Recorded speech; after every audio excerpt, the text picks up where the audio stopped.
Did you know that Nelson Mandela spent 27 years in prison and came out without hatred in his heart? The secret wasn't just his strength. It was an ancient African philosophy called Ubuntu. Ubuntu means, I am because we are. It teaches that we're all connected. When one person suffers, we all suffer. When one person heals, we all heal. While locked in a tiny cell, Mandela didn't see his guards as enemies. He saw them as part of the same human family. This thinking kept his heart soft instead of hard.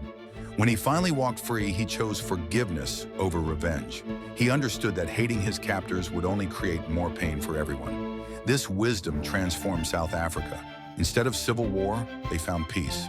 Today, we live in a world that says, me first. But Ubuntu offers something different. It reminds us that our well-being is tied together. When you're struggling, remember Ubuntu. Your healing helps heal others. Your growth lifts everyone up. We rise together or we fall apart.